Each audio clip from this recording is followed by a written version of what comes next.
Last week's Season 18 premiere of Hell's Kitchen was a fanciful amuse bouche compared to this week's heavy-duty challenges faced by the 16 chefs participating in the show's first-ever Rookies versus Veterans showdown. No one was sent packing as newbie Mia Castro came out on top and scored a fancy dinner for the Red Team Rookies after she and Blue Team returning player Kevin Cottle both scored 5 out of 5 on a signature dish challenge. The bottom feeders were mouthy vet Jen Gavin and name-dropper newbie Scott Popovic, whose less-than-stellar creations both earned a score of 2. This week's episode starts rather oddly with bagpipers and funereal floral arrangements. Chef Gordon Ramsay promises a farewell as in-store and acts if Jockey, the Blue Team's Scottish sous chef, might be taking his leave. Instead, what will depart is the dish he is holding in his hands, but before we learn what it is, Ramsay naughtily lifts the kilt of one of the bagpipers. Cheeky boy. Instead, it is the Hell's Kitchen famous lobster risotto that will get deep-sicked off of the menu. Tribute is paid with a highlight reel of Chef G blasting various subpar risottos over the years, such as this less-than-savory description, as he bellows at a cowering contestant. "How did you manage to make a risotto move like a bowl of vomit that's been dipped in oil? Time to get cooking rather than wallow in that rancid description." Ramsay serves a rather tasty distraction, a game-changing twist dubbed a punishment pass that will be presented to the chef who concocts a new risotto recipe for the Hell's Kitchen menu. The winner will get a free pass, meaning if they find themselves on the losing team they can avoid the punishment and join the victorious players.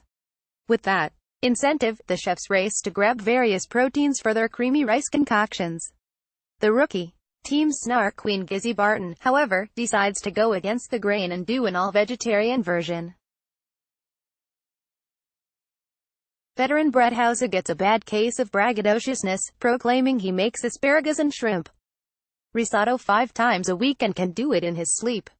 Mia, meanwhile, states the obvious: if we are in Hell's Kitchen and we can't make risotto, we shouldn't bleeping be here. The Rookies' sous chef Christina looks askance at Chris Mendonca's choice of pork belly, given they only have 45 minutes to cook.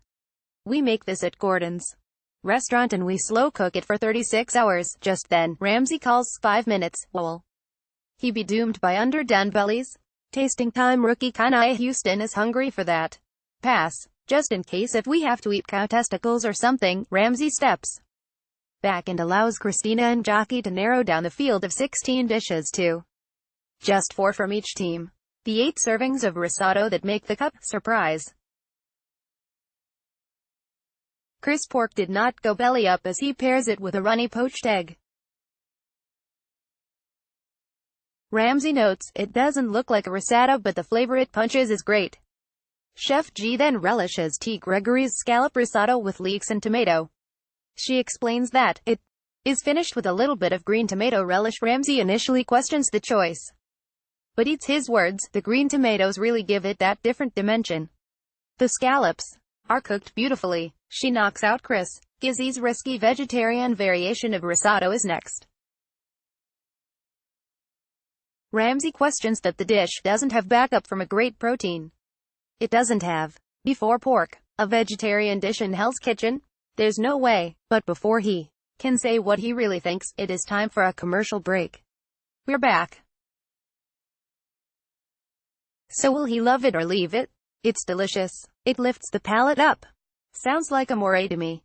Veteran Rodilio's carrot turmeric ginger risotto is up next. But her rice packs too much crunch.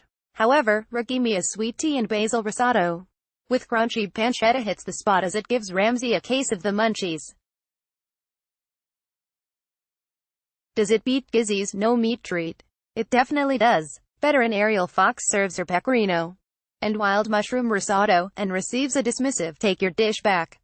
Meanwhile, Scott delivers risotto with blistered tomatoes, parmesan, mascarpone and bacon risotto with a little bit of simple syrup and butter. And he does a happy dance when Gordo says, "It's delicious." It lifts the palate up. While Scott believes his is better than Mia's, Ramsay doesn't regret to tell him he is wrong. That leaves braggy Brett, whose chest thumping isn't winning him. any favors with his competitors nor with Jockey, who calls him out on his pretentious in describing his risotto as having a brodo, which is Italian for broth. But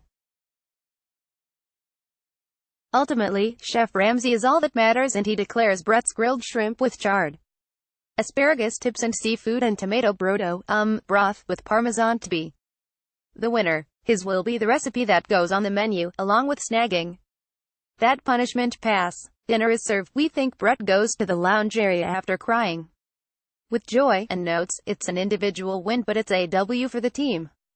Some of the rookie chefs like Chris and Scott rather mock him for saying things like, I've got an Italian flag on my chest, than applaud his victory. But the rookies will have to deal with their own bad habits when they fail to snap to attention when they are beckoned to the red kitchen. The All-Stars know that dawdling just doesn't cut it when it comes to HK protocol, and they duly come when called. Christina goes ballistic on newbies, yelling, "Are you kidding me? Are you on vacation?" They are given a menu to be served that night at the restaurant: char-grilled octopus, beef tartare, carbonara, 2 Wellington dishes, beef and lobster. She says she and Jockey will only be plating the Wellington. There is also halibut, lamb chops, and salmon. Rookie mistakes. By one and all veteran, Trevor McGrath immediately gets on Jockey's bad side for mishandling the Wellington dough. At least he pays attention and doesn't make excuses. Soon the diners start arriving. The new Hell's Kitchen has been booked months in advance, we are told. So the pressure is on. Brett's tomato risotto with shrimp and asparagus is on the menu, and Chef Ramsay has also added a special shrimp and tomato appetizer that will be served by rookie Scott Lee, innocent veteran Roe. Ramsay starts calling out orders double time, and T asserts herself as the leader. Matters start going downhill when Ramsay tastes the appetizer and calls over the chefs to try it too. It's a tomato risotto. What is the first taste in there? Cheese. Less cheese please. Brett is sweating. Ramsay tells him, this is your dish. You need to be over it. Help T get to speed. But little hell breaks out when Scott confuses the 2 shrimp dishes, the risotto and the tableside appetizer. T, meanwhile, is called out for rubbery and milky scallops. He says to get it together. Apparently, they do, because a diner declares the scallops are to die for. Meanwhile, rookie Jose De Jesus is handling the halibut and is falling behind. He says he wants to show Chef Ramsay that he is a force to be reckoned with, but not when the halibut is inside. He is told, Jose, you need to grow some quickly. The rookie's first ever dinner service is close to a disaster, but the halibut is eventually cooked right. The veterans in the blue kitchen are making rookie mistakes themselves. Brett mistakenly slices the lamb, much to Ramsay's chagrin. Then Heather Williams spies Jen overcooking the pork on the grill. Kevin goes over to check it, and Jen resents his interference. Ramsay calls her out for forgetting the sauce for the dish. Dinner service starts to sink to a new low when Ramsay makes the rookies sing a jingle: 2 halibut, 2 pork, 1 lamb, 1 beef, together. After several choruses, the chef has had enough. I've never known such a frightening service. Of 2 individuals you could do without. He then issues a bleep storm before telling them to get out. Needless to say, the blue team takes the win. 3 rookies are possibly on the chopping block: Chris, Jose, and especially Scott, who should know better since, as we all know, he owns a restaurant. The 3 chefs defend themselves. Jose claims he is a great leader and ambitious, ready to give 120%. Scott knows beef extremely well. Ramsay tells him, great. You should be a bleeping butcher. Chris has the most unusual excuse. He got mixed up because he suffered a concussion after accident recently and is unfocused. We see an image of a knife being sharpened. That can only mean someone is about to be cut.